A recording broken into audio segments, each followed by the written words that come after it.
Module 3 assignment. I apologize for the background noise. I cannot get it to stop.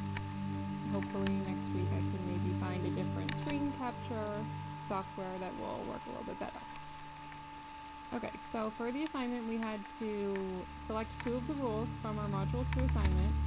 For mine, I will be using rules 2 and 4, which is rule 2, if status is active, then status open is yes.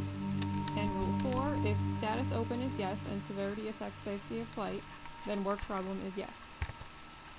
As you can see here in the assignment guidelines, I've written out the rules next to the corresponding prologue statements.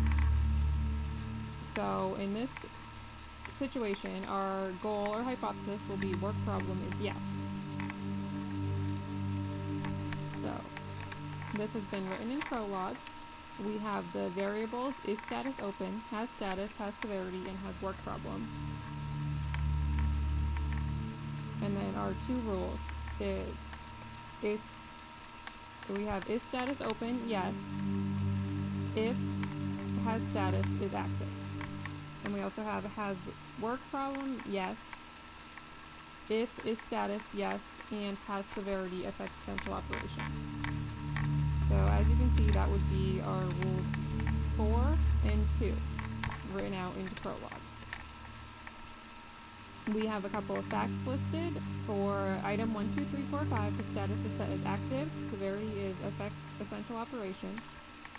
Item 2, 3, 4, 5, 6, the status is closed and severity affects essential operation. And item 3, 4, 5, 6, 7 is active and the severity is set to other. So now let's see how this works in prologue. So asking our hypothesis as a question, we hope to get true as the result. So we are asking if item 1, 2, 3, 4, 5 has work problem set to yes. And that comes back as true. Now just to play around and test it, we will try work item 2, 3, 4, 5, 6, which should be set to false since the status is closed, and that correctly sets to false. Now we will try work item 3, 4, 5, 6, 7, which should also be set to false because the severity is other rather than affects essential operation. So those work well. Now we will trace them and use the graphical debugger to see exactly how that happened in the prologue code. So for item 1, 2, 3, 4, 5, which is our test to get the hypothesis to return true. So it begins with, it is checking the work problem. Is status open? Yes. In order to figure that out, it has to check if the status is active.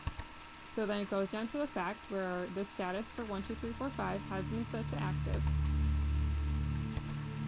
which then makes status open, yes. So now let's check the severity for affects essential operation. The severity has been set to affects essential operation. So now it goes back up here, and work problem is set to yes, so true is returned. Now we can also test it with our false examples. So item 2, 3, 4, 5, 6, which is rejected because the status is closed. So once again, go to work problem. Is status open? It's searching for yes, so it goes up to the next rule, which is rule 2. Checks to see if the status is active. It fails on that section because the status is set to closed, which means the status open part of the other rule returns false, which sets work problem to false. So the answer that is returned is false. Now we can try again with item 3, 4, 5, 6, 7, which has a severity set to other, which causes it to fail. So again, it checks for the work problem. Is status open? It has to go up to the other rule. The status is set as active for this work item, so that passes. And then it moves down to the severity, and it is checking for it to be affects essential operation. Since this is set to other, that section fails, and then has work problem returns false. And that is everything in the assignment, I believe. Let's double check. We have discussed the 2 rules we will talk about, shown the rules and facts in the prologue program, demonstrated the query and the answer, and demonstrated using the graphical debugger. Hopefully the background noise was not too terrible, and that is all. Thank you.